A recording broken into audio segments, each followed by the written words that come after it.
Hasta que vayan ingresando, veo que están ingresando gente. Tengo que hacer una aclaración. Estaba mirando la lista del SIU y están permitidos como alumnos regulares un total de 92 personas. Eso se contrapone a lo que dice el listado de la plataforma Moodle, donde vamos a hacer los trabajos prácticos, donde tengo 115 personas. Quiere decir que hay personas que no están inscritas en el SIU. Entonces es necesario que ustedes regularicen su situación, aquellos estudiantes que no fueron aceptados por el SIU, ¿por qué no fueron aceptados? Y en caso de no ser aceptados van a tratar ese tema con el profesor titular porque van a tener problemas para regularizar al final del cuatrimestre, ¿me entienden? Así que hay una cantidad importante de personas que no está inscrita en el SIU. Así que hay que regularizar esa situación. Bueno, veo conectados exactamente 71 personas, así que vamos a empezar lentamente nuestra clase y a medida que se van incorporando los demás compañeros. Ustedes todavía no tuvieron clase ni teórica ni práctica, así que esta va a ser nuestra clase inicial. Generalmente lo que acostumbro a hacer en mis clases prácticas, es un recordatorio de la clase teórica que supuestamente ustedes tendrían que haber visto con el profesor Barreto, pero como la primera clase teórica no fue dada por feriados, así que me voy a tomar el atrevimiento de dar una introducción teórica, un poco aburrida, pero bueno, es lo que nos va a tocar esta tarde, y seguido de esto hacemos un breve descanso y después empezamos a desarrollar uno o dos ejercicios de nuestra guía de trabajos prácticos. La guía de trabajos prácticos, como también todas las novedades con las cuales nosotros nos vamos a ir manejando, lo vamos a realizar a través de la plataforma Moodle, la plataforma de la facultad. Yo le había pasado la dirección, cada uno con su contraseña. Es necesario que ingresen por lo menos una vez por semana para poder enterarse de cuáles son los movimientos, cuáles son las novedades, más allá del grupo de WhatsApp, que es rápido, que es ameno, todo lo que ustedes quieran, pero no es oficial. Es decir, la guía de trabajos prácticos, cada uno de ustedes lo tiene que bajar de la plataforma y queda registrado de que ustedes ingresaron y bajaron, por ejemplo, la guía de trabajos prácticos. Por otra parte, también habrán visto que ya está el cronograma de clases y el desarrollo de cada contenido desde el primer día de clase hasta el último día de clase, que sería la segunda semana de diciembre. Así que ustedes ya tienen un panorama bastante exacto y detallado de cuáles son los contenidos que vamos a ir desarrollando semana por semana, y las dos clases prácticas y la única clase teórica que van a tener semanalmente con el profesor Barreto. Nosotros iremos ajustando esa plataforma porque generalmente el profe Barreto me pasa algún contenido teórico, le pasa a alguno de los chicos para que lo baje a PDF, lo vamos a ir subiendo. Por eso insisto en que ustedes tienen que ir visitando por lo menos una vez por semana esa plataforma que es el sitio oficial de la facultad, por la cual supuestamente nosotros tenemos que desarrollar nuestras clases prácticas. Los medios alternativos van a ser estas charlas que vamos a tener por Zoom en el horario de 14 horas los días jueves y los días viernes, y tal cual como le expliqué a través del mensaje de texto vía WhatsApp, los días jueves generalmente vamos a dar una breve introducción teórica de qué se trata cada trabajo práctico. Vamos a desarrollar 1, 2, 3 o 4 ejercicios, depende de la duración del tiempo.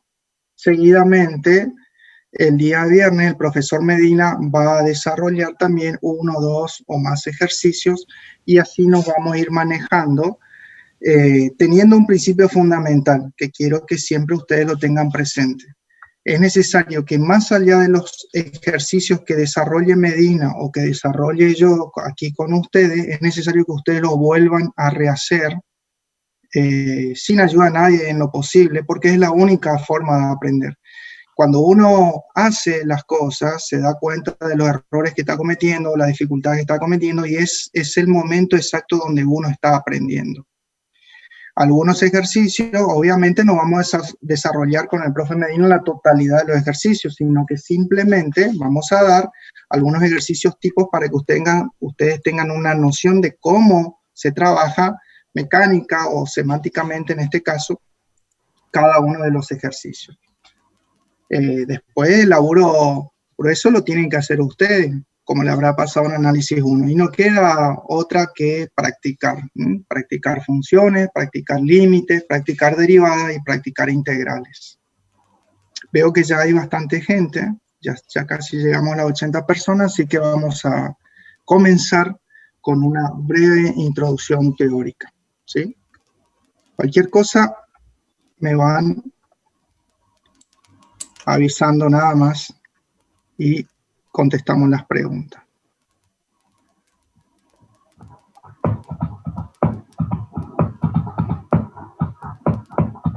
Si pueden apagar su micrófono, las personas que tengan abierto, así podemos desarrollar la clase. Bueno, esta es una presentación de los contenidos básicos que ustedes tendrían que haber visto en su primer clase teórica.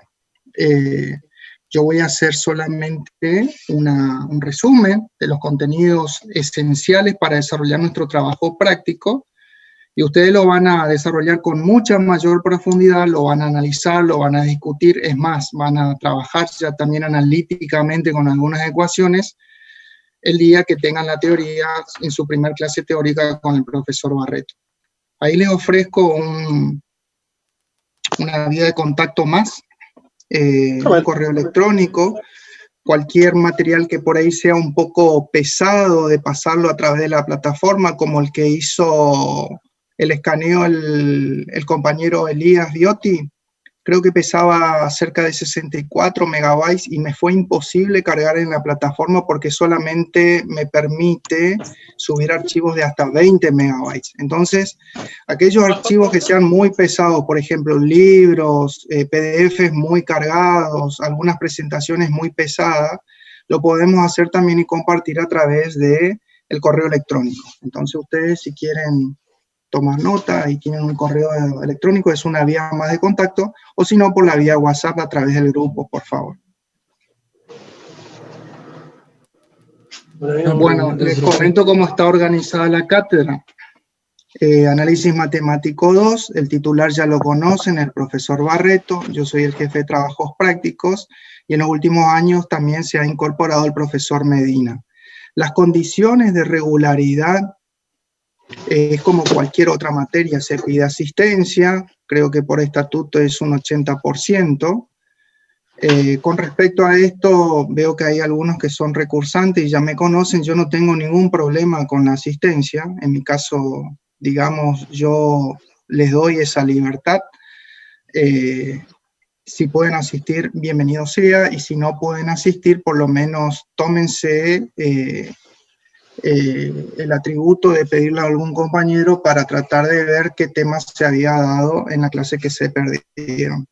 Yo directamente no, si bien está exigido el tema de la asistencia en un 80%, a mí me parece que si una persona realmente quiere aprender y tiene la posibilidad y quiere presenciar una clase, bienvenida sea, y si no lo quiere hacer, y bueno, es su decisión.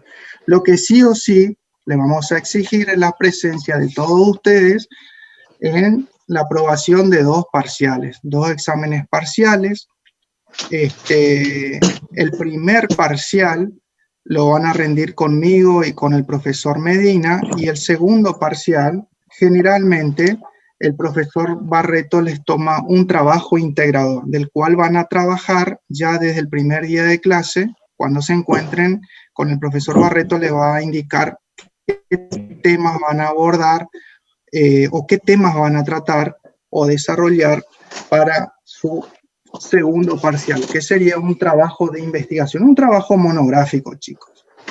Para que ustedes vayan teniendo una idea de cuándo enfrentarían cada uno de los parciales, les doy una fecha tentativa. Vayan tomando nota. la fecha tentativa del primer parcial, estamos calculando con el profe Medina que sería alrededor del último jueves o viernes del mes de noviembre.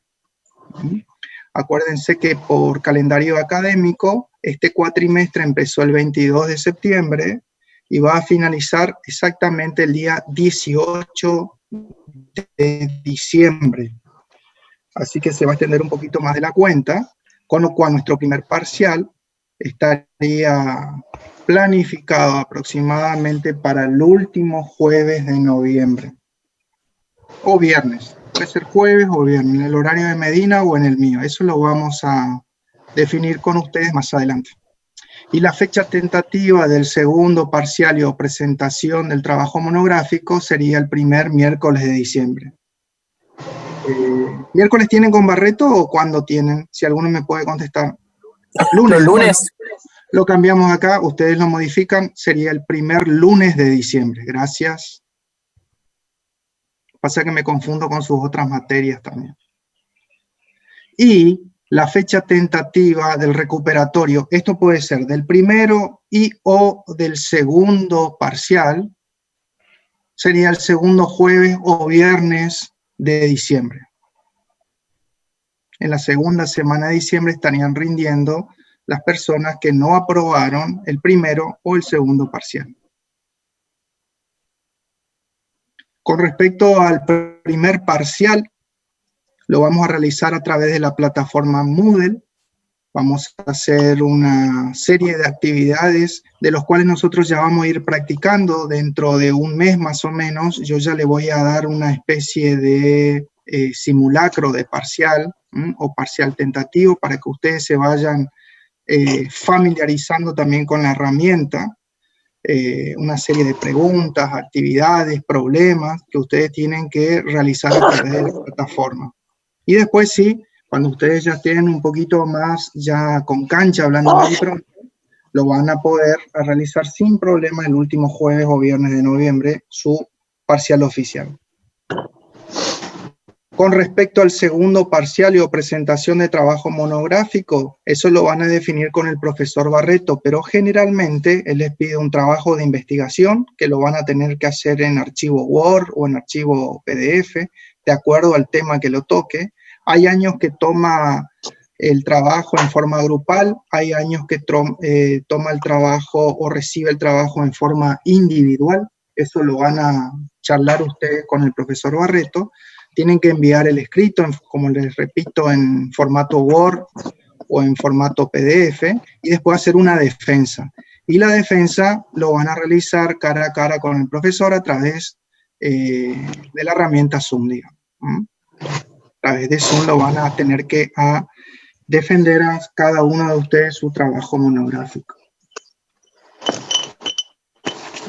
Con respecto al primer parcial, va a incluir cada uno de los temas o trabajos prácticos que nosotros vamos a desarrollar durante todo el cuatrimestre, que yo ya les paso a detallar dentro de un momento. Y es importante que ustedes realicen los ejercicios y los problemas, como les estaba comentando hace un momento, porque las actividades que ustedes van a tener que desarrollar en un parcial, en el primer parcial específicamente, son muy similares a los ejercicios que figuran en la guía de trabajos prácticos número 1, número 2, número 3 y número 4. ¿Sí? Por eso insisto en que cada uno tiene que dedicarle un tiempo para volver a desarrollar los ejercicios que hicieron los profesores, que hizo algún compañero, porque en alguna oportunidad le vamos a pedir que desarrollen algunos de ustedes también algún ejercicio, y aquellos que quedaron como tarea. Fundamental desarrollar todos los ejercicios de la guía de trabajos prácticos que nosotros le estamos subiendo en la plataforma. Es la única forma de aprender, ejercitando, realizando los ejercicios. Yo hasta hoy en día no encontré otra forma de aprender, análisis 1, análisis 2, lo que fuera. Si yo no hago los ejercicios, por más que me lo expliquen 1000 veces, no lo voy a entender. Ingeniero, ¿Sí? le consulto. El primer parcial entonces va a ser un trabajo por el Moodle y tenemos cierto tiempo para presentar. Sí, señor. Yo les voy a dar un simulacro de parcial más adelante, les repito, dentro de un mes más o menos, cuando finalicemos la guía de trabajos prácticos número 1 y la guía de trabajos prácticos número 2, que va a ser de límites. Cuando ustedes ya estén un poquito más duchos en la materia, yo les voy a proponer en la plataforma Moodle un simulacro de preguntas y respuestas o de actividades con las que ustedes se van a ir familiarizando. Entonces, cuando ustedes tengan que rendir en noviembre el primer parcial, ya van a tener una idea de cómo se trabaja en la plataforma.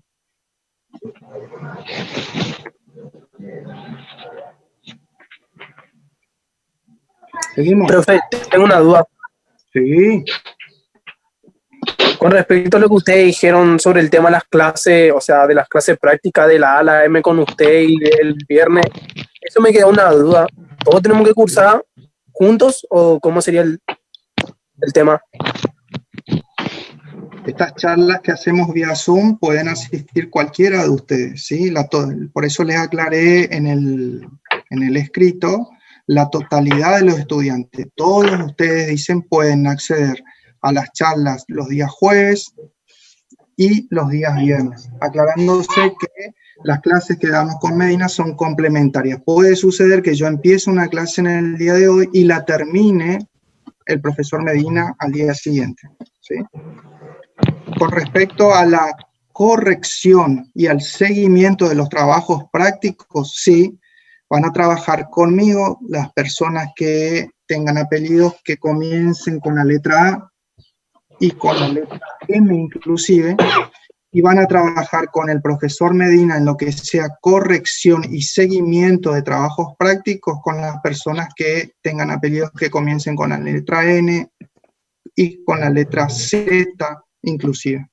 Es decir, que la corrección y el seguimiento sí nos vamos a dividir el trabajo con el profesor Medina porque son bastante los alumnos que están cursando este año, son 92 personas. Imagínense corregir las carpetas o los trabajos prácticos de 92 personas para una sola persona, sería imposible, no imposible, pero bueno, llevaría un trabajo demasiado extenso y muy agotador y por ello no estamos dividiendo el trabajo.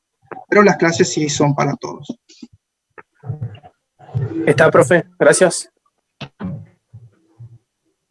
Bueno, con respecto a los trabajos prácticos, algunos que ya fueron bajando la guía se habrán enterado ya y de los cuales vamos a ir trabajando ya a partir de hoy, son los siguientes. Tenemos el trabajo práctico número 1, que se titula Campos escalares. Vamos a trabajar con líneas y superficies de nivel.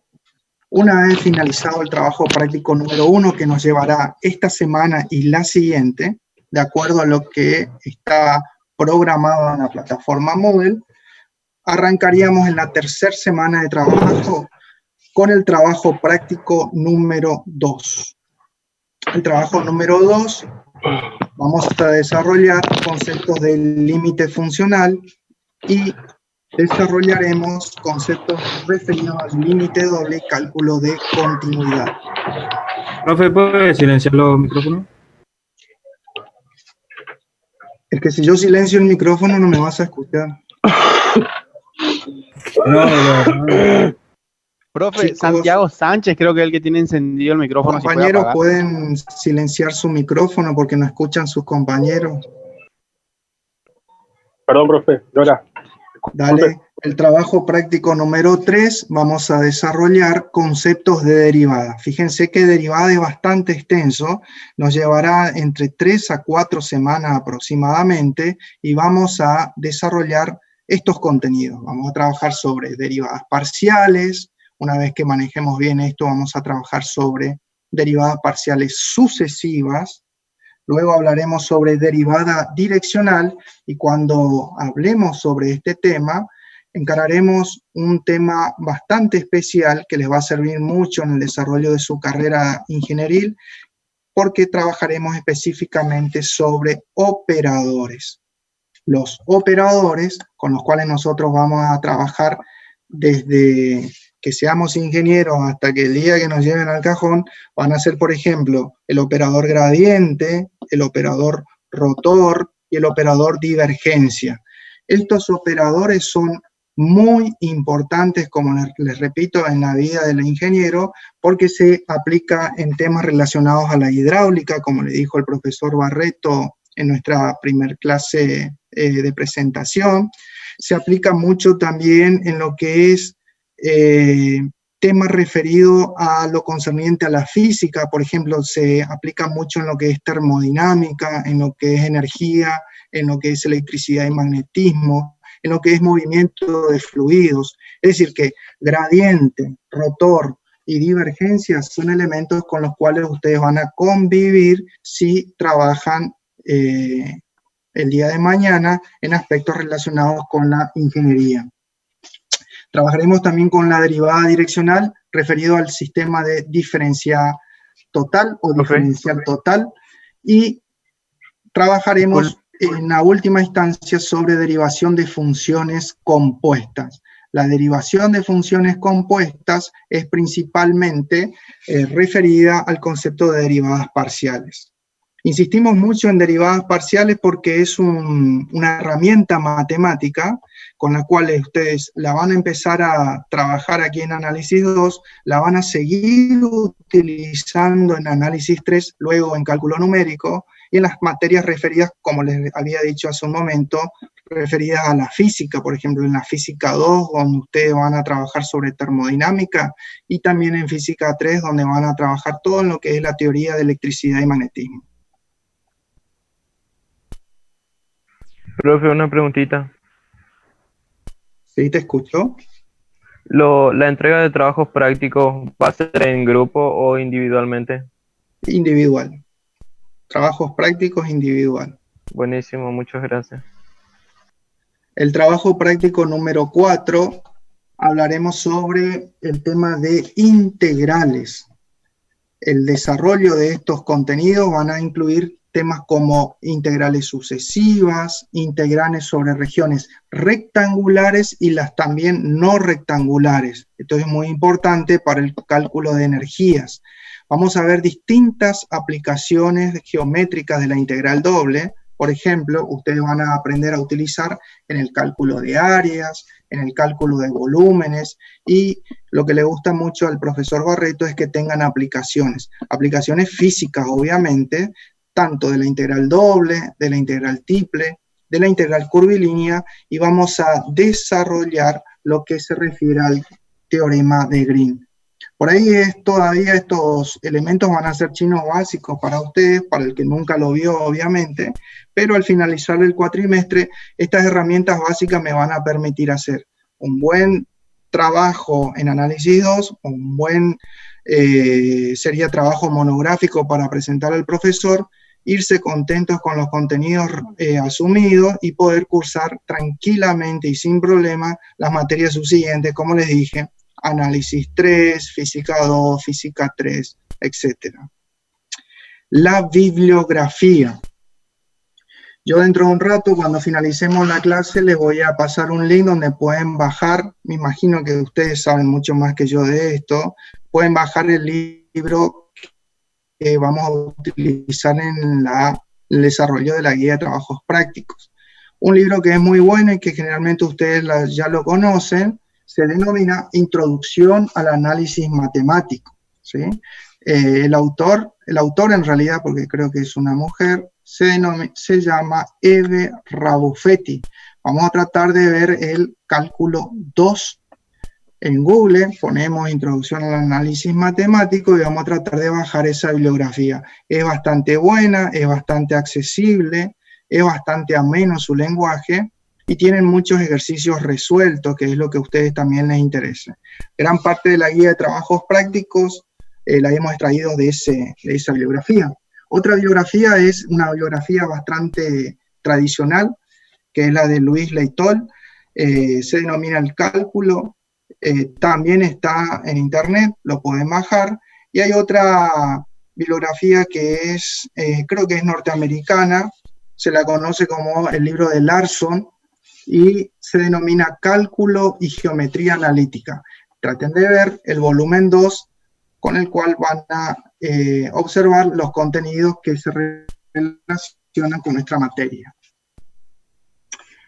ustedes tienen cualquier otro libro referido al cálculo de funciones de n variables, bienvenido sea, ¿sí? No tenemos ningún problema. Y también están los apuntes de cátedra que les va a ir subiendo el profesor en la plataforma. También son interesantes que ustedes lo vayan leyendo. Es una recomendación que yo siempre les hago para tener un mejor desenvolvimiento en las clases con el profesor Barreto. Es importantísimo que ustedes ya vayan leyendo anticipadamente cada uno de esos PDFs, bibliografías, algunos links, algunos tutoriales que le vaya subiendo el profesor, o puede ser el profesor Medina también que se los vaya subiendo, o yo mismo también, porque si no van preparadas la clase del profesor Barreto, simplemente voy a sentarme y a escuchar, la van a ver un poquito complicada.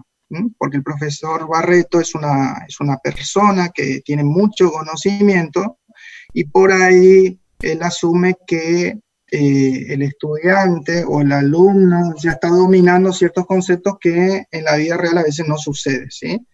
Y referido a esto, también para el desarrollo de la guía de trabajos prácticos, es fundamental esta recomendación que les voy a hacer el primer día de clase y voy a seguir insistiendo hasta el último día de clase. Los trabajos que vamos a desarrollar, aquí les repito, por ejemplo, la guía de trabajos prácticos 1 habla sobre funciones de n variables y campo escalar.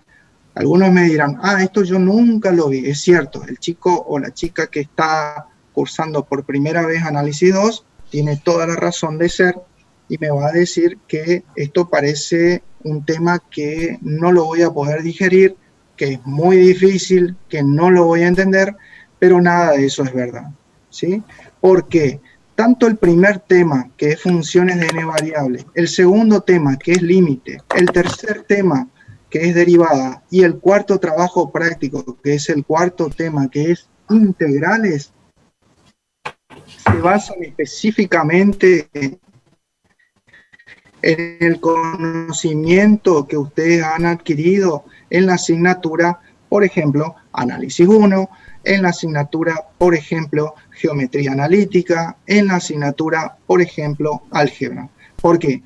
Porque estos elementos que están desarrollados a modo de muestra, imágenes, cálculos, desarrollo de fórmulas y demás, va a ser totalmente incomprensible si yo, alumno o yo, estudiante, no tengo bien asimilados los conceptos que yo supuestamente lo he visto y lo he aprendido y lo he asimilado en las materias anteriores. ¿A qué me estoy refiriendo? Que sí o sí, cada uno de ustedes sabe en dónde está parado o dónde estoy sentado, ¿no es cierto? Cada uno de ustedes tiene que hacer un análisis crítico y decir, ¿realmente yo estoy dominando todos los conceptos que yo aprendí en geometría analítica? ¿Realmente yo aprobé y rendí sabiendo análisis matemático 1 y también física? Creo que ustedes tuvieron ya física 1 también. Entonces, no, profe, ahora sí, recién topan por cursar física 1. Física 1 recién cursan. Bueno, entonces física 1 lo sacamos entonces. Pero las 3 primeras materias ustedes ya la conocen, ya la vieron, ya la rindieron, ya la regularizaron y muchos de ustedes capaz que también ya la aprobaron en el examen final. Pero a lo que me refiero es que cada uno tiene que hacer un examen de conciencia, un análisis crítico. Significa lo siguiente: si cuando yo voy a comenzar ahora un tema en Análisis 2, por ejemplo, análisis de funciones de n variables, fíjense que yo en el WhatsApp le tiré algunos links o algunos tutoriales para que ustedes vayan repasando funciones. ¿Qué es lo que yo traté de incentivarlo? De que por ahí hay algunos, ustedes me van a corregir, no está dominando totalmente el tema de funciones o no está muy claro el tema de funciones. De hecho, ahora lo vamos a ir charlando juntos. Entonces, si yo no tengo bien asimilados esos conceptos previos, fíjate vos que, hablando mal y pronto, si a mí ya me costó desarrollar y aprender los conceptos de funciones en análisis matemático 1 o en álgebra, y no lo tuve bien clara, hablando mal y pronto, va a ser dificilísimo entender lo que vamos a ver aquí en análisis 2. Pero, en cambio, si yo estoy fuerte en análisis 1, o sea, manejo bien funciones, todo tipo de funciones, manejo bien los gráficos, entiendo bien las condiciones, qué sé yo, de existencia, las condiciones de unicidad, por ejemplo, sé cuando una función es inyectiva, cuando una función es surjectiva o biyectiva, lo que vamos a desarrollar hoy va a ser una pavada, hablando mal y pronto, va a ser sencillísimo, porque lo único que hacemos, y de hecho ya lo vamos a presentar, es tratar de continuar el concepto de funciones, pero a funciones de 2 o más variables. Ustedes lo que aprendieron en análisis matemático 1 es trabajar solamente con la variable x y con la variable y. Aquí vamos a ir sumando, como ocurre en la vida real, más variables. Lo mismo con geometría analítica, lo mismo con álgebra. Entonces, si yo soy un estudiante de análisis matemático 2, tengo que hacer ese examen de conciencia. Los fines de semana o los días que yo tenga libre como estudiante, tengo que volver a repasar lo que yo he aprendido o aquello que era tan dificultoso para mí, afirmarlo y comprender, tratar de comprenderlo para que pueda desarrollar en forma sencilla y sea fácil y obviamente sea digerible, que esto es lo que nosotros queremos, el desarrollo de análisis matemática 2. Entonces, hecha esa aclaración, empezamos entonces con el desarrollo de la clase. ¿A qué le llamamos funciones de n variables? Fíjense que ustedes en análisis matemático 1 definieron el concepto de función. Si ustedes observan la pantalla, en la parte superior derecha, se encontraban como gráficos como de este tipo, en un sistema de ejes cartesianos, en el plano, según el eje Y, según el eje X, hacían representaciones de funciones. Ahora, ¿qué era una función? Si alguien recuerda y puede aportar el concepto de función, bienvenido sea. ¿Qué era una función para ustedes? Una relación entre los elementos de dos conjuntos, profe. Muy bien. Cumplían condiciones, cumplían dos condiciones, existencia y unicidad. Muy bien, ahí el compañero dijo que era una relación de elementos entre dos conjuntos. Exactamente, que debían cumplir dos condiciones, la condición de existencia y la condición de unicidad. Y fíjense que cada una de las funciones nosotros lo representábamos en el plano, según una variable x, que era la variable independiente, y según una variable y, que le representamos en el eje vertical, que era la variable dependiente. La representación de las funciones en ese plano ortogonal definía a través de líneas que trataban de representar, líneas rectas, líneas curvas, lo que fueran, que trataban de representar esa relación que dice el compañero que cumplía las dos condiciones. Ahora, en la vida real no es suficiente ese concepto de función para relacionar elementos del primer conjunto a un segundo conjunto. Esos dos conjuntos que decía el compañero es el conjunto de los números reales, hablando de números, obviamente.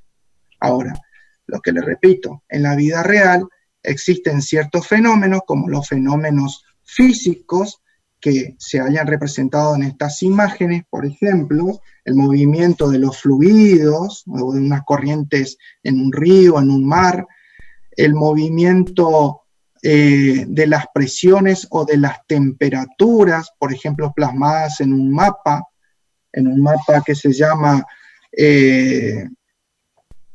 isobárico o curvas de isoyeta en el caso de las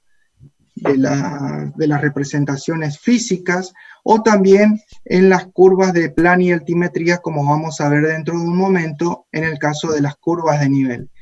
¿Qué le estoy tratando de decir? Que aquellas manifestaciones o representaciones o fenómenos, que se llaman así, fenómenos naturales, lastimosamente para nosotros que manejamos números, no son suficientes las representaciones en los sistemas de ejes cartesianos u ortogonales, sino que necesitamos más variables. ¿Cómo sería esto? Hay un ejemplo que yo siempre trato de compartirlo con los chicos, a ver si lo podemos hacer ver aquí. Por ejemplo, el día de mañana, el material que ustedes van a utilizar como elemento más común y corriente en la construcción va a ser el hormigón, ¿no es cierto?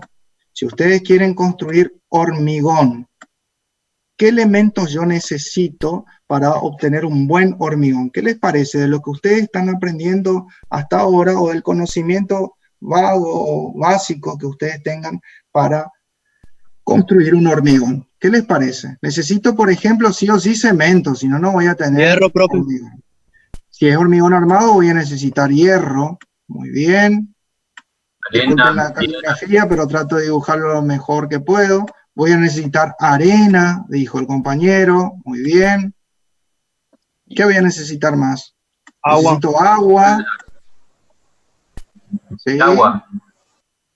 Eso es lo básico, ¿no es cierto? Cemento, hierro, arena, agua.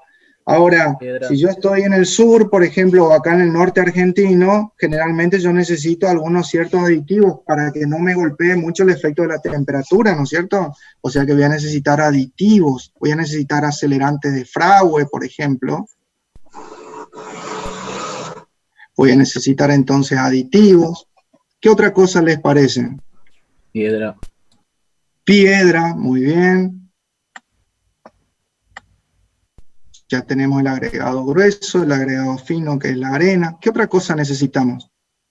Fíjate vos que el día de mañana muchos de ustedes van a estar en obra, ¿y qué van a preferir? ¿Un hormigón que sea perfectamente dosificado y trabajado a máquina? ¿O un hormigón, no es por despreciar a nadie, pero un hormigón solamente trabajado y amasado por un grupo de personas, nuestros albañiles, 3 o 4 albañiles, haciendo una canchada y obteniendo el mismo hormigón? ¿Les parece que la calidad va a ser la misma? No, profe. El hormigón Es de que la dependiendo de para qué uso. Exactamente, entonces es muy importante lo que se llama la trabajabilidad. ¿Mm? Por lo tanto, va a ser importante también el tiempo de amasado. ¿Mm? La relación agua-cemento. La relación agua-cemento. Muy bien, gracias por eso. Estamos agregando elementos. ¿Sí? ¿Qué otra cosa le parece? Importante. El efecto de la temperatura y de la humedad, ¿le parece que es importante para obtener un buen hormigón? Sí, profe. El tema del sol, cuando hace mucho calor, hay que cubrirlo o regarlo. Exactamente, el tratamiento o el inicio y fin de Fraude se llama. ¿Mm? El Fraude, importantísimo. Y el efecto de la temperatura, El viento.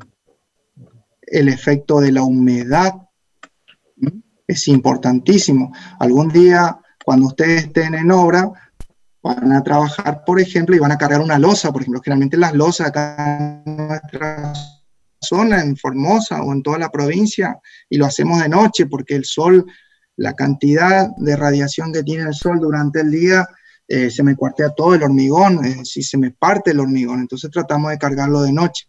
Fíjate que cada uno de los elementos que ustedes fueron aportando, fíjate que acá uno dijo cemento, perdón, se me fue esto, dijo cemento.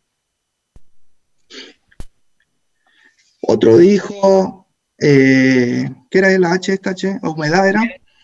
Hierro. Hierro, gracias, era el hierro. Otro dijo el agua, otro dijo la arena, otro dijo la piedra, otro dijo temperatura, otro dijo el punto de amasado, otro dijo la relación agua-cemento. En fin, tenemos una serie de características o de elementos o de variables. Variable, fíjate que el cemento es una variable. Si yo le pongo mucho, poco o la dosificación justa, el hormigón va a ser bueno, malo o desechable. Si yo le pongo hierro en la cantidad justa, puede ser que sea económicamente fiable o no económicamente rentable en este caso. Si le pongo mucha agua, si le pongo poca agua, si le pongo mucha piedra, si le pongo poca piedra, es decir que tanto el cemento como el agua, la piedra, los aditivos, las temperaturas, La relación agua-cemento, el fragüe, la humedad, el tiempo de amasado, el transporte, la trabajabilidad, son todas ¿qué? Son todas variables, ¿sí? Y si son variables, cada uno de estos elementos nosotros lo podemos considerar como variables que van a influir sobre un único elemento, que en este caso es el hormigón o el hormigón armado ya terminado. Lo que te estoy tratando de hacer notar es que si cada una de estas variables, fíjate, cemento, hierro, agua, arena, aditivo, etcétera, los simbolizamos con las variables x1, x2, x3, x sub n, para dar un resultado único o una imagen única que sería el hormigón ya elaborado, estamos refiriéndonos a una situación o un análisis funcional que va a escapar de lo que nosotros aprendíamos en análisis 1.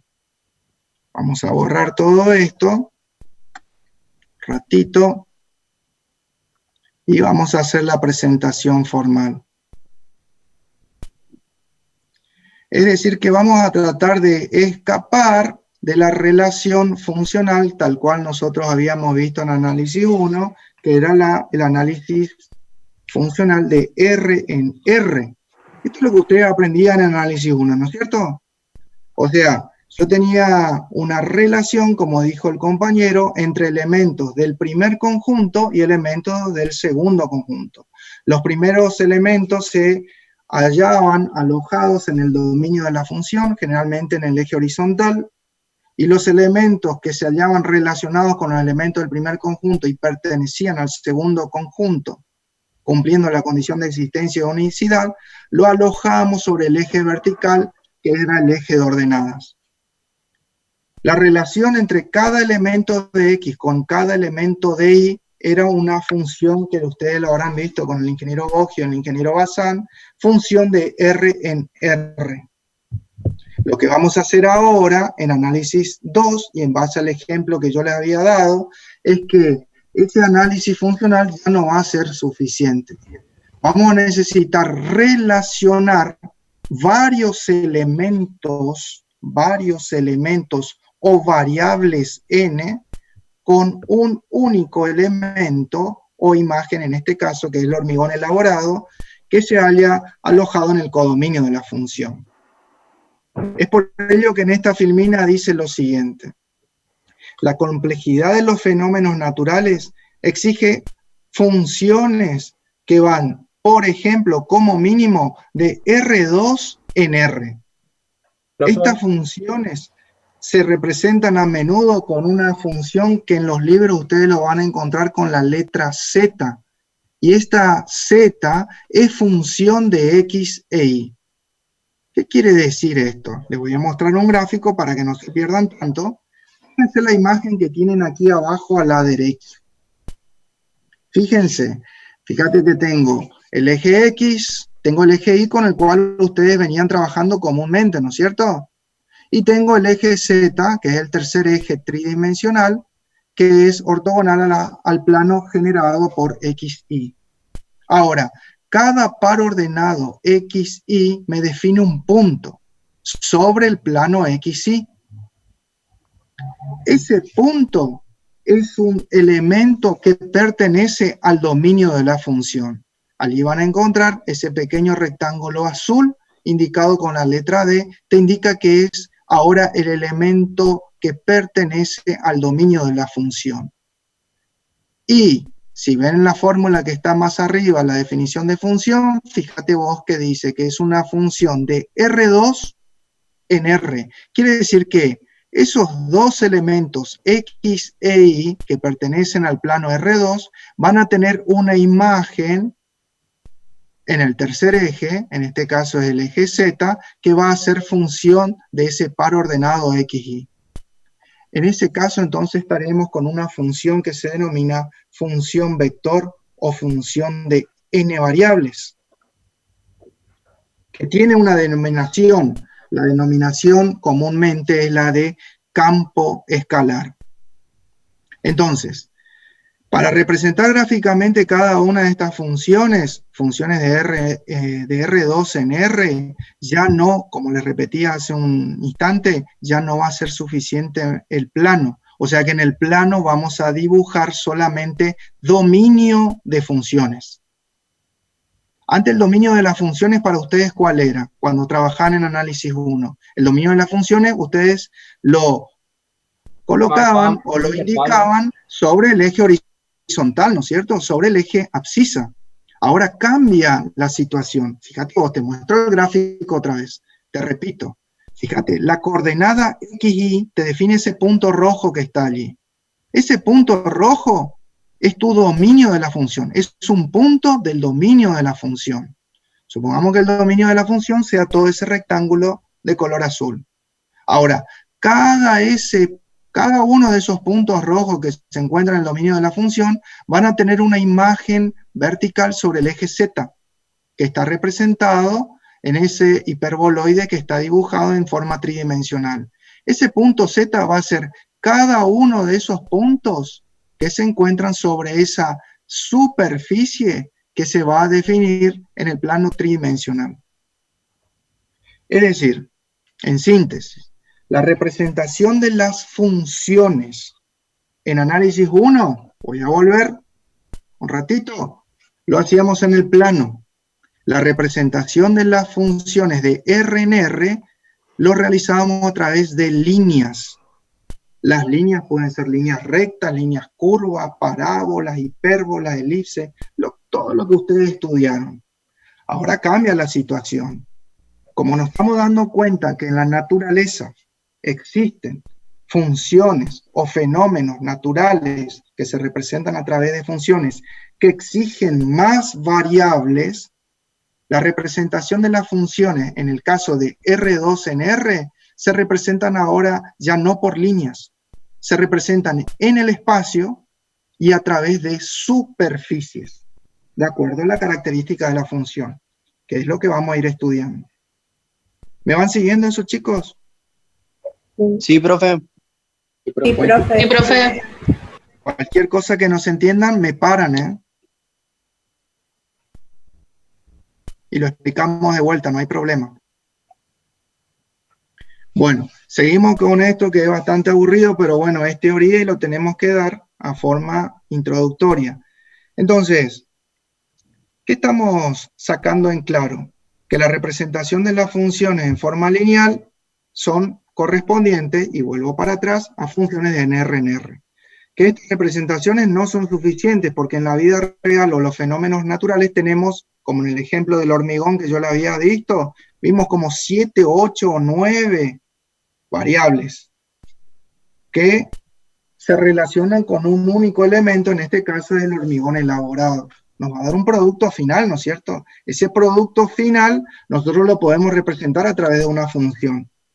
Ustedes más adelante, cuando cursen hormigón armado 1 o hormigón 2, van a ver que existen diferentes calidades de hormigón. Van a tener un hormigón no muy resistente, que es un hormigón 140, después van a ver un hormigón más resistente, que es un hormigón 210. Bueno, ¿y cómo yo voy a ir consiguiendo esas características o esos límites resistentes de hormigones? Y trabajando con esas variables.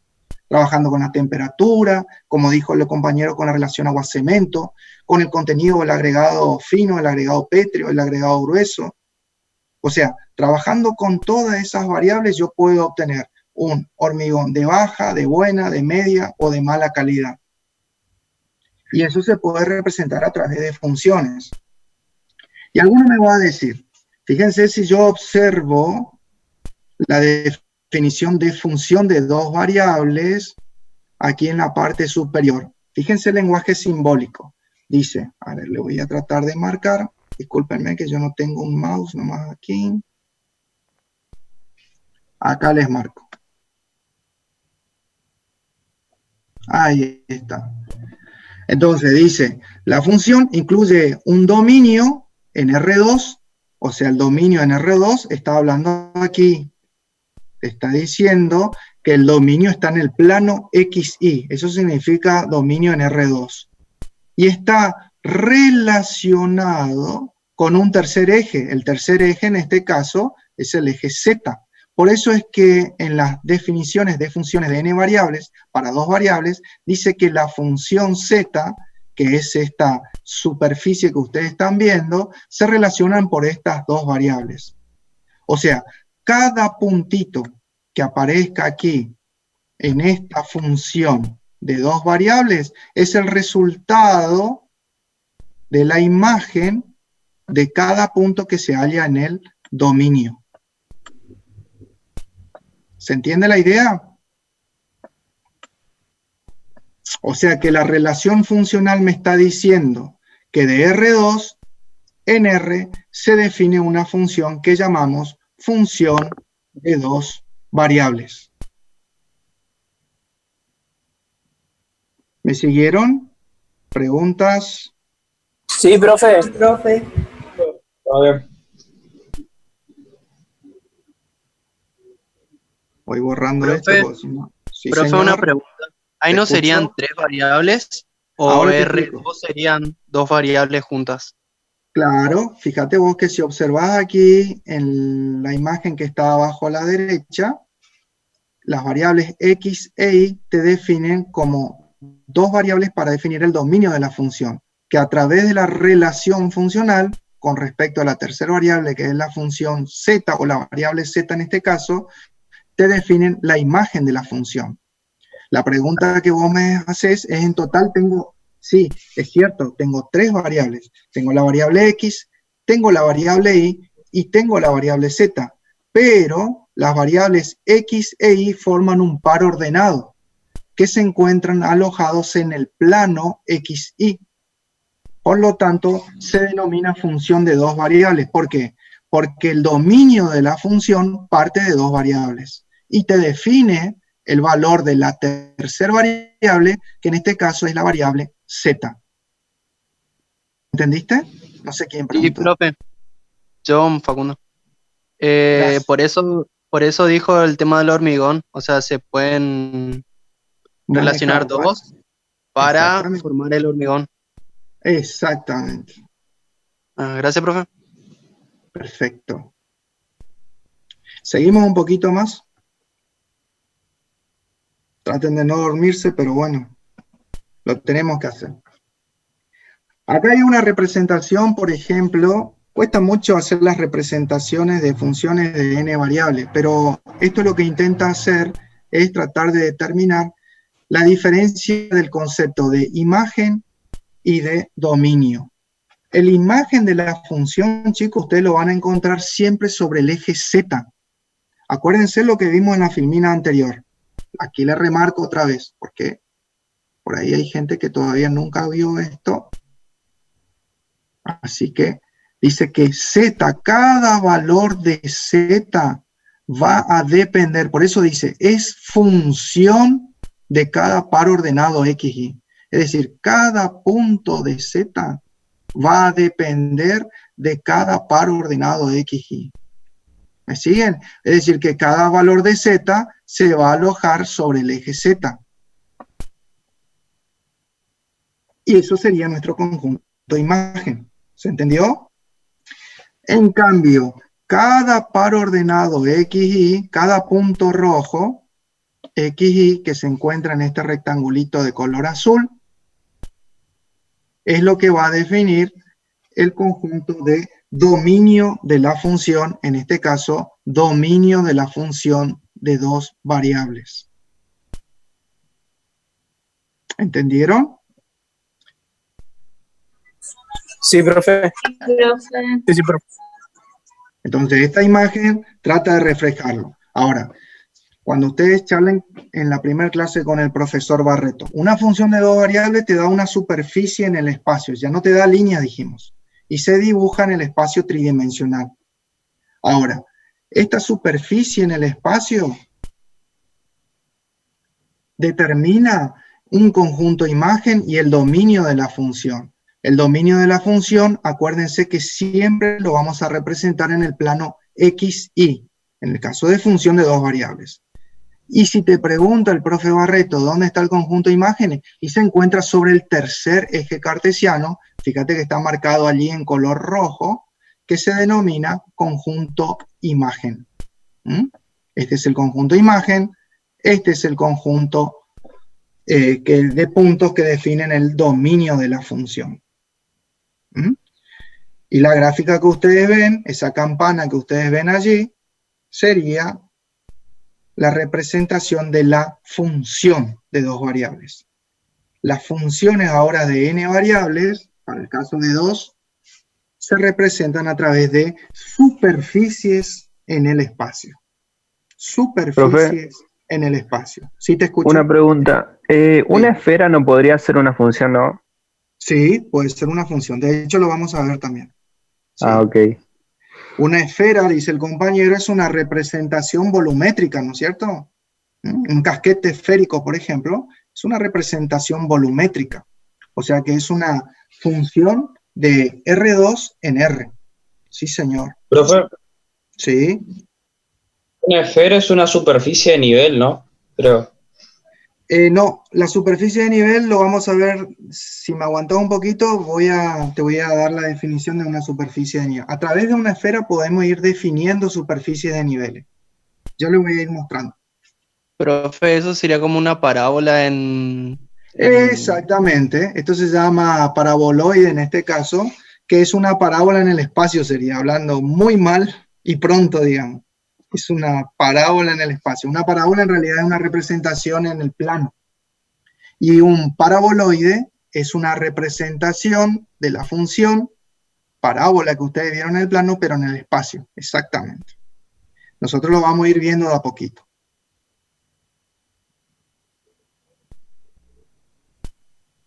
Entonces, si ya comprendimos cómo se comporta una función, acuérdense, de R2 en R, les pido un poquito de paciencia, traten de abrir su mente. Vamos a tratar ahora de ampliar un poquito más nuestro conocimiento. Fíjense esta definición que les voy a marcar allí por un momento.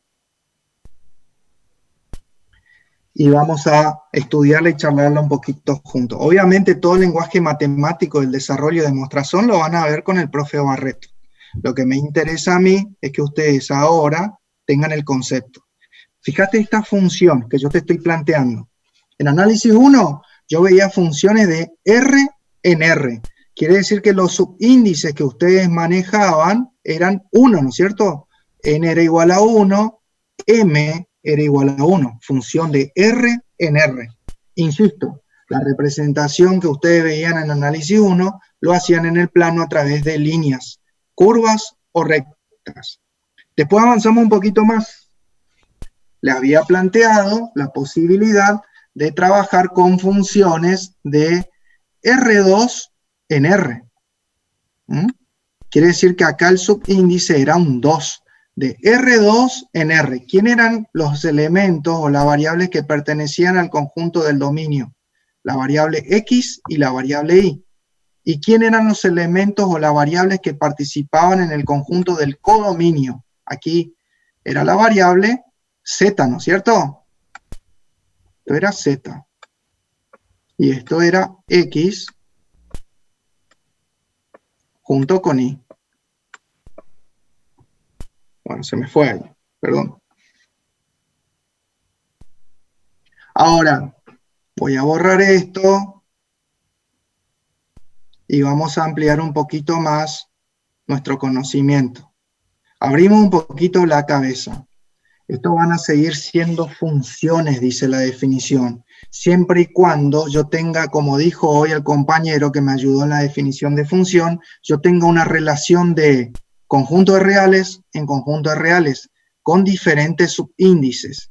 Fíjense lo que dice más abajo. Dice que cada n tupla de Rn se le asocia un vector Rm.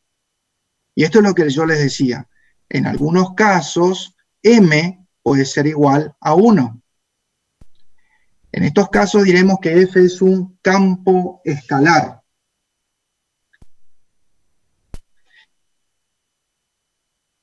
Y de otro modo diremos que es uno del subíndice del codominio, en este caso el conjunto de los reales tiene que ser igual a 1, estaremos hablando de campo escalar.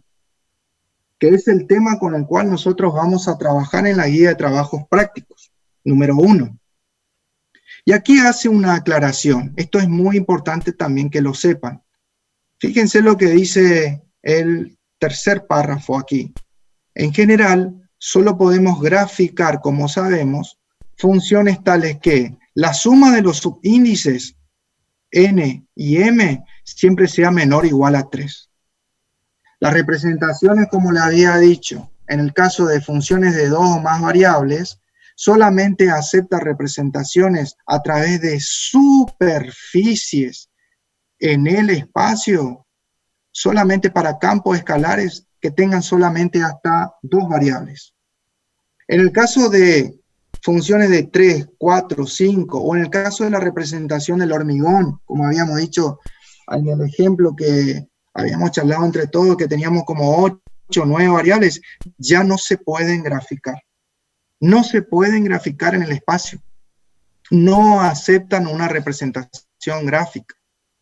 Eso también lo van a discutir con el profe Barreto. Las representaciones gráficas de funciones de n variables solamente aceptan hasta de funciones de R2 a R.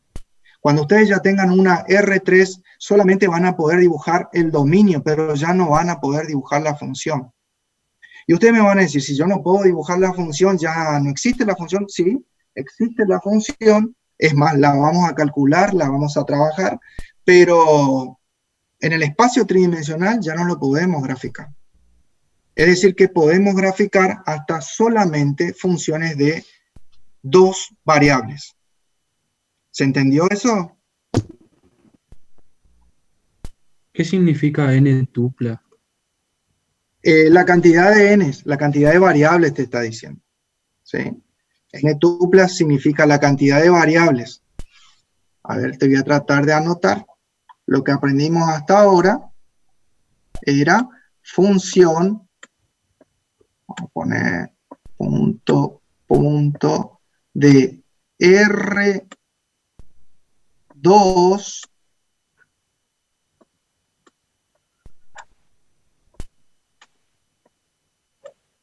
a R. Eso sí lo podés graficar. En cambio, si vos ya tenés una R3, ahí te está definiendo las n tuplas. Supongamos que acá yo ya tenga una R3, esto ya no tiene representación gráfica, o sea, la función. Vas a poder dibujar solamente el dominio. En cambio, si vos ya tenés ahora una R4, así, una R4 en R, esto ni siquiera el dominio lo podés graficar. Acuérdense lo que era el dominio, ¿eh? A ver un poquito, salgo de acá.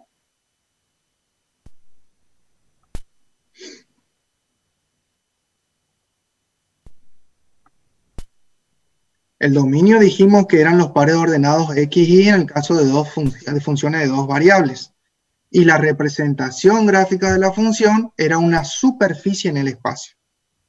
Entonces, cuando vos ya tenés una R3, ya no podés graficar la función, solamente vas a poder graficar el dominio. Es decir, que el dominio te va a dar un volumen en el espacio, pero la función ya no la podés graficar. Necesitas una cuarta variable sería. Y el espacio con los cuales trabajamos los seres humanos es tridimensional. El dominio va a quedar graficado si tenemos R3, profe, el dominio va a quedar graficado por X, Y y Z. Exactamente. Si vos tenés un R3, exactamente, el dominio de la función va a ser un volumen. Estará definido por las variables X y Z. Ahora, si vos eso lo querés relacionar con la cuarta variable, por ejemplo, una cuarta variable podría ser la variable omega, por ejemplo, lo podés hacer o dibujar un cuarto eje. No sé si me entendés. Entonces ya no te puede dar una representación gráfica. Quiere decir que vas a poder graficar solamente hasta el dominio de la función. Voy a borrar esto.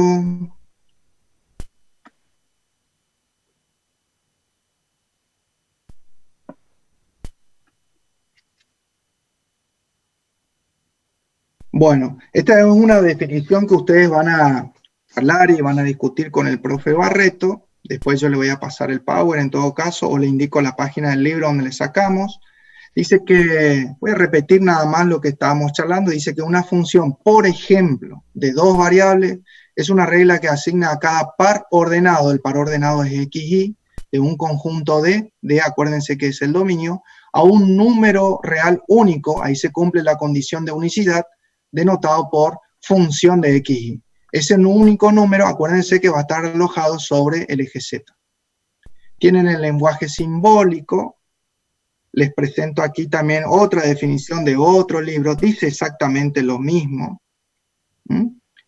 Existen algunos ejercicios resueltos, después yo les voy a pasar esto, que son similares a lo que vamos a desarrollar en la guía de trabajos prácticos con ustedes. Hay varios. Y lo que es importante visualizar son los ejemplos de utilización. Dijimos que al comienzo de la clase, una función de reales en reales ya no era suficiente porque solamente se graficaban en el plano. Una de las aplicaciones básicas que la vamos a empezar a ver esta clase y la vamos a continuar la semana que viene, son los ejemplos de utilización de funciones de n variables. Por ejemplo, vamos a ver imágenes o representaciones gráficas que responden, por ejemplo, a distribuciones de temperatura. Ustedes dentro de poco tiempo van a tener también una materia que se llama Física 2 y van a dibujar lo que se llaman líneas de igual temperatura. Y el nombre apropiado para esas líneas de igual temperatura se llaman isoterma. Iso significa igual y terma se denomina así a las temperaturas.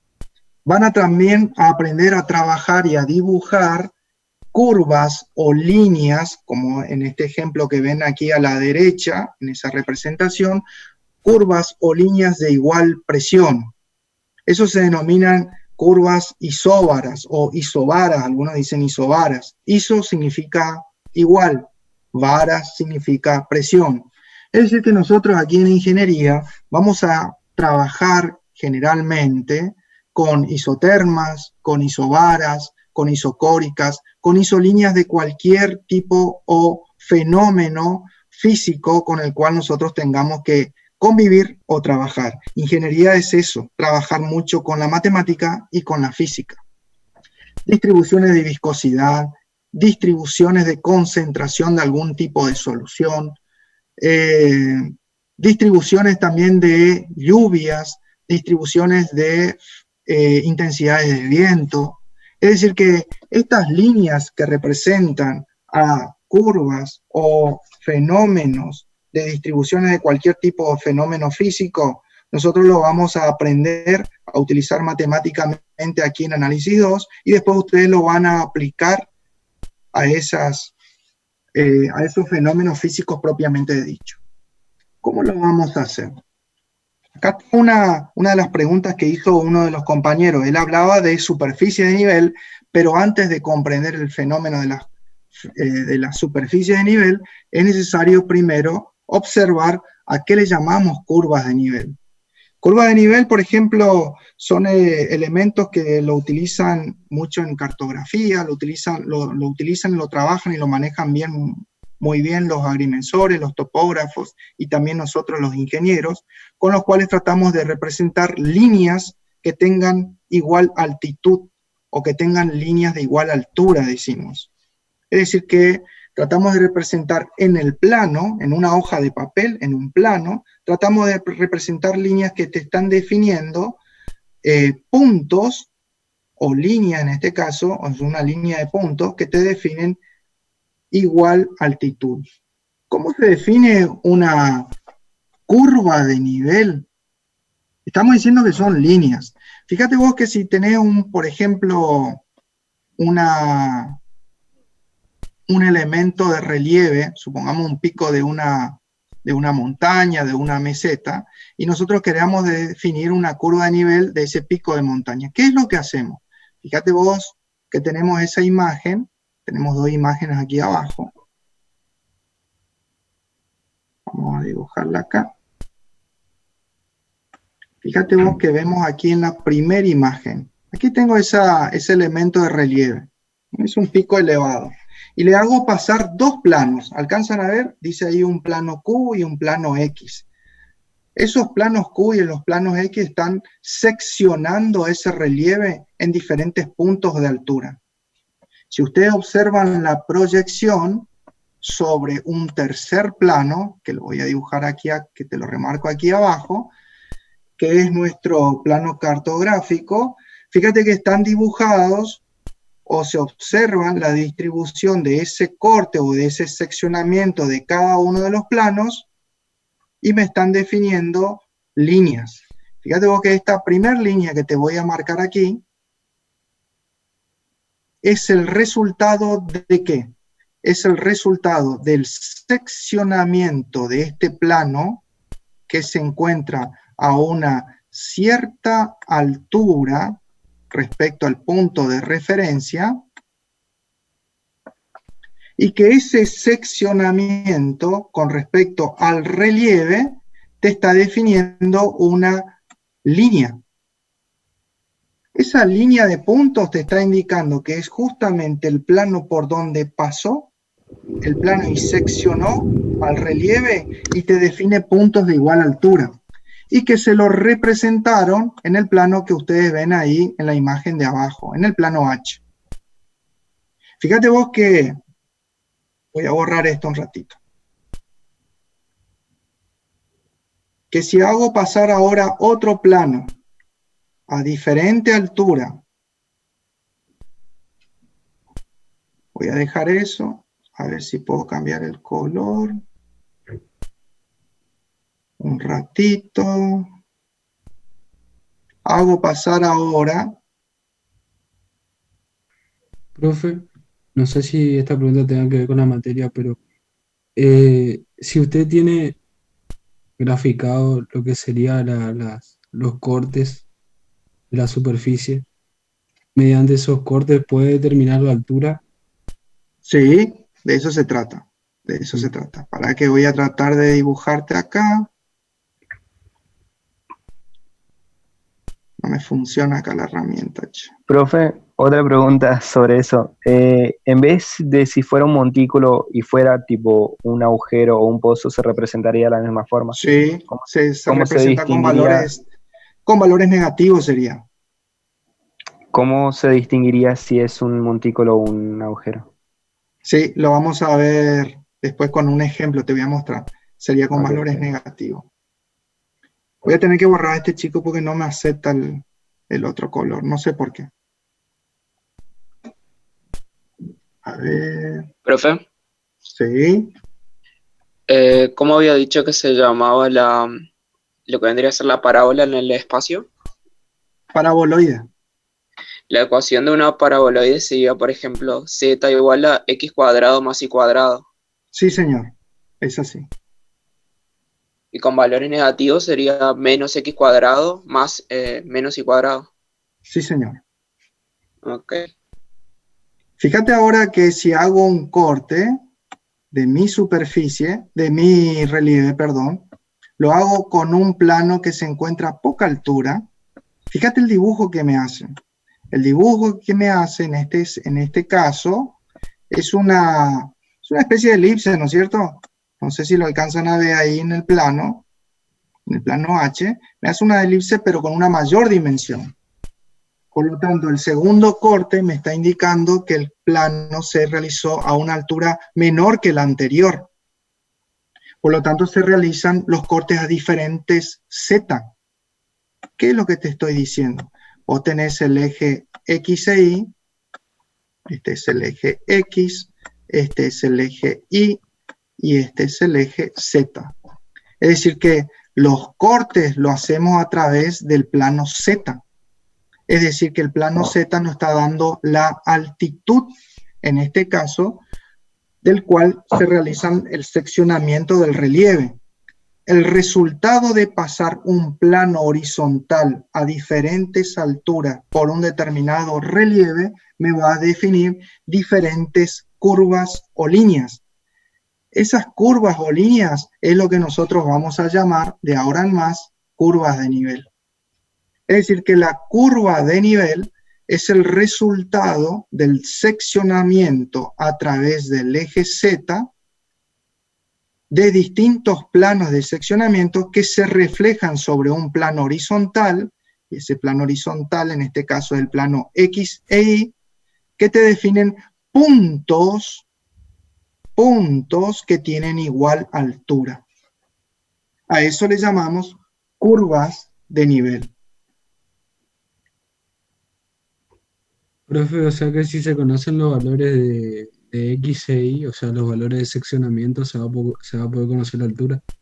Exactamente. Entonces vos lo que haces el día de mañana en un plano cartográfico, vos no ves todo el relieve, solamente ves el último planito que tenés aquí abajo en las dos imágenes, como plano H dice, ¿no es cierto?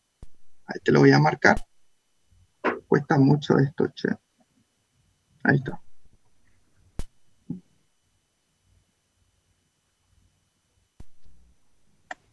Acá, este plano H, y acá tenés el otro ejemplo con 3 planos de seccionamiento, por eso tenés 3 curvas de nivel.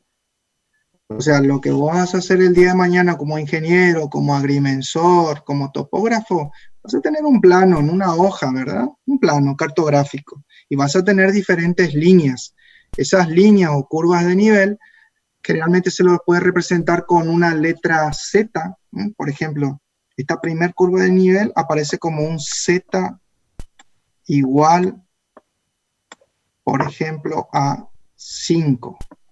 Y esta segunda curva de nivel aparece, por ejemplo, en el planito cartográfico como un Z igual a un, vamos a exagerar, igual a 12. ¿Qué significaría eso? Que la primer curva de nivel, la curva que está más hacia afuera, esta, Z igual a 5, te está indicando que une puntos que tienen igual altura, igual a 5 metros con respecto a un plano de referencia. En algunos planos cartográficos figuran con colores también. Y el segundo gráfico que ustedes ven aquí, con Z igual a 12, te está indicando, que es una especie de elipse que está dibujado allí, en forma más en el interior de la figura, te está indicando que vos tenés puntos que definen una línea que se llama línea o curva de nivel, que fueron seccionados con un plano que tienen igual altura, en este caso igual a 12 metros, por ejemplo, respecto a un plano de referencia. Entonces esos planos cartográficos aparezcan con colores o con las indicaciones de los zetas como los cuales yo te estaba comentando, lo que te van a definir son puntos de igual altura, o sea, puntos de igual nivel, así se lo llama, puntos de igual nivel. Ahora, ¿para qué eso nosotros lo estamos viendo y qué tiene que ver con el análisis matemático? Porque justamente estas curvas de nivel devienen del análisis de las funciones de dos variables. ¿Cómo se hará esto? Lo vamos a ver ahora y lo vamos a definir ahora. Entonces, esto es lo que ocurre en la vida real, es lo que yo te estaba comentando. Acá le falta la letra Z nomás. No sé si alcanzan a ver en la primera imagen, la primera imagen, fíjate vos que tenés 100, 110, 120, 127 metros. Y en la imagen de abajo se ve el plano de relieve, serían las curvas de nivel. Aquí hay otro ejemplo, fíjate que tenés dos picos con diferentes cortes.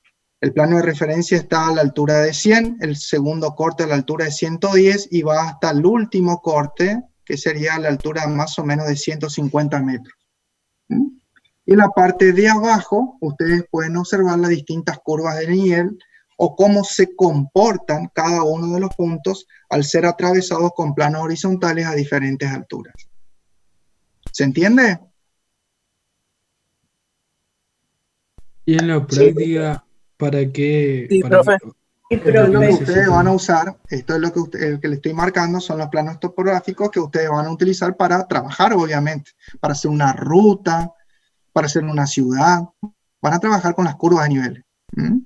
O sea que esas isolíneas te están indicando puntos de igual altura o puntos de igual altitud.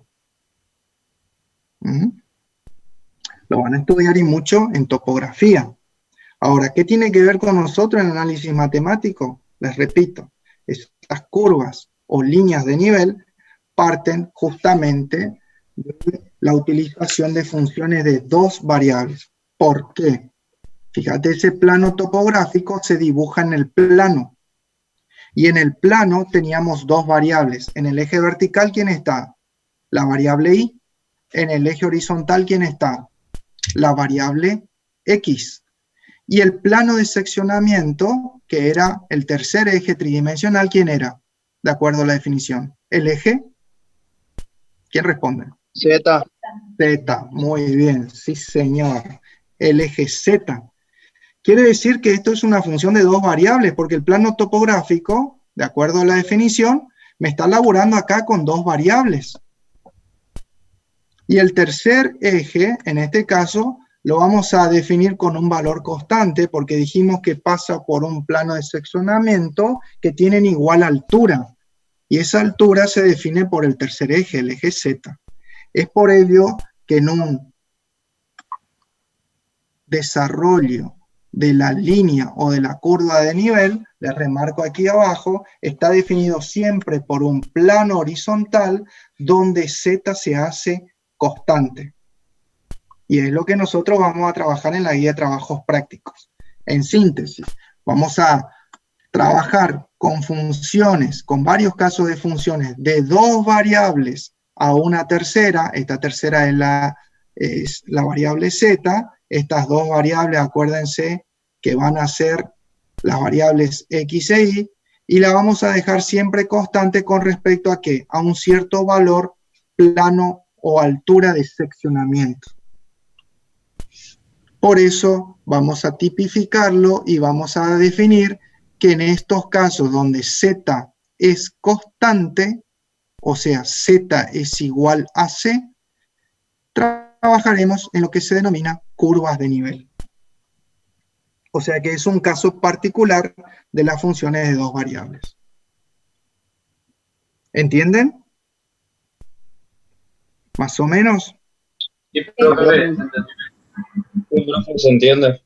Entonces, aquí en la imagen de la izquierda, ven la superficie. Volvemos otra vez. Una función de dos variables se dibujaba en el espacio como una superficie. Esto que te marco acá es una superficie. Es una superficie, o sea que es una función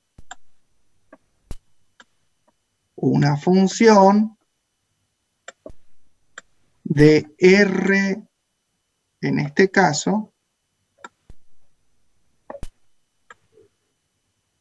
de R2 en R. ¿Estamos hasta ahí? Ahora, esta función de R2 en R, lo que hacemos es trabajarla físicamente. ¿Qué hacemos? Esta tercer variable, que era mi variable Z, la vamos a hacer constante. O sea que la vamos a igualar siempre a un mismo valor de altitud. En estos casos, los valores de altitud, si ustedes ven la gráfica, son planos de seccionamiento que ocurrieron a los 45 metros, a los 40 metros, a los 35 metros, etcétera, etcétera, hasta los 20 metros. Es decir que esta representación que estaba en el espacio, que era una superficie dibujada a través de una función de R2 en R, lo podemos observar aquí en el plano. Eso es lo que llamamos, en este caso me representan puntos de igual altura. ¿Se entendió eso? Sí, profe. Entonces, cada 5 metros se va haciendo un círculo, ¿verdad? En este ejemplo, sí. Vos vas a definir el día de mañana, o el agrimensor va a definir el día de mañana, o el topógrafo, mejor dicho, a qué altura van a ir haciendo el seccionamiento, digamos. O sea, el dibujo de las curvas de nivel. O sea, eso lo van a ir definiendo el día de mañana. Estos son ejemplos nada más demostrativos. Y en este ejemplo, como bien vos decís, el plano de seccionamiento se lo definió cada 5 metros. Pero no es una regla, digamos, tácita, digamos, sino que es dinámica justamente. Fíjate que en el ejemplo de al lado, el ejemplo que está dibujado a la derecha, en los planos de seccionamiento lo hicieron cada 10 metros. ¿Me seguís? Sí, profe. Cada 10 metros lo hizo. Y en el ejemplo de la izquierda, como dice el compañero, lo hizo cada 5 metros. Eso, por ejemplo, si se quiere nivelar un terreno, ¿para eso sirve? Para eso sirve, sí, señor. Y con respecto a lo que decía un compañero, no sé quién preguntó, ¿qué pasa si hay un pozo o hay un desnivel? Me dijo, y bueno, también se dibuja en el plano cartográfico, pero con valores negativos. Quiere decir que se dibujan las gráficas o las isolíneas en este caso, pero con valores negativos. Significa que están debajo del plano de referencia. No sé si me entienden. Profe, El día de mañana, a ver, para que todos me entiendan, la mayoría de nosotros, sí o sí, va a ser una casa o va a ser un edificio. Esa es la idea, ¿no es cierto? Como ingeniero vamos a querer construir algo. Generalmente, cuando vos vas a construir una vivienda o un edificio, vos tenés que tener un nivel 0. Y eso queda a criterio, en este caso, del ingeniero. Muchos toman el nivel 0 como, por ejemplo, el nivel del cordón de vereda. Otros toman el nivel de vereda solamente. Otros toman un punto fijo del lugar del inmueble. Si tomamos, por ejemplo, el nivel del cordón de la vereda, y ahí decimos, este es nuestro punto 0, y a partir de allí para arriba, vamos a definir los valores positivos de altitud. ¿Se entiende?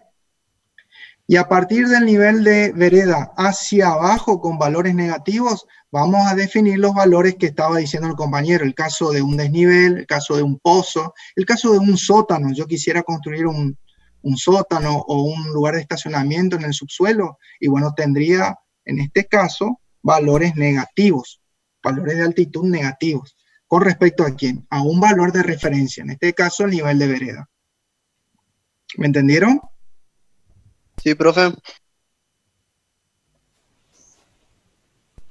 Bueno, si vamos definiendo la definición clásica de curvas de nivel, repito solamente lo que habíamos dicho. Una curva de nivel se define como el conjunto de puntos que tienen igual altura. Es así de simple, que tiene igual valor de z.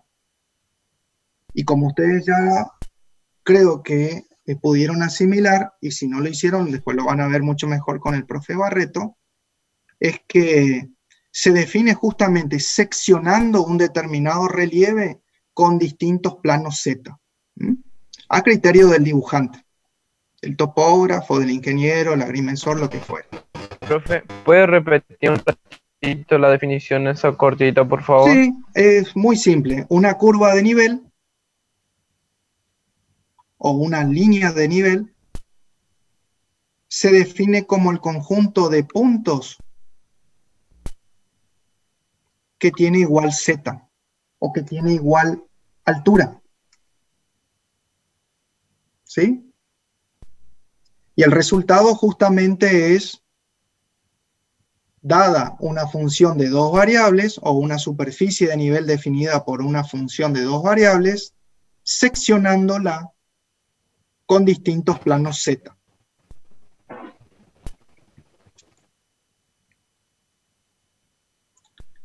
¿Me entendieron? Sí. Sí, profe, gracias. Dale. Acá hay unos ejemplos resueltos para que después ustedes los vayan viendo. De todas formas, nosotros en los prácticos los vamos también a trabajar juntos. Acá también tiene un ejemplo con el gráfico ya resuelto, cómo se trabaja con una superficie de nivel, que también lo vamos a desarrollar, no creo en esta clase, sino en la clase siguiente de la semana siguiente, ¿sí?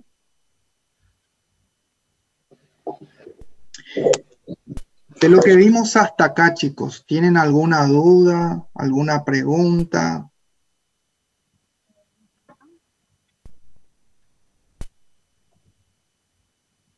No, profe, se entendió bastante. No, profe, se entendió todo. Se entendió muy bien. Son las 15:30, 15:33 tengo. Les propongo algo, si están de acuerdo, seguramente me van a decir que sí. Vamos a descansar 10 minutos, ¿les parece? Y después les muestro cómo vamos a empezar a desarrollar algunos ejercicios de la guía de trabajos prácticos. Les doy 10 minutos para, qué sé yo, para preparar un mate, un té, lo que ustedes quieran, y después seguimos. 15:40, ¿seguimos? Sí, dejo abierto la reunión. 15:40, arrancamos, ¿les parece? Bueno, profe.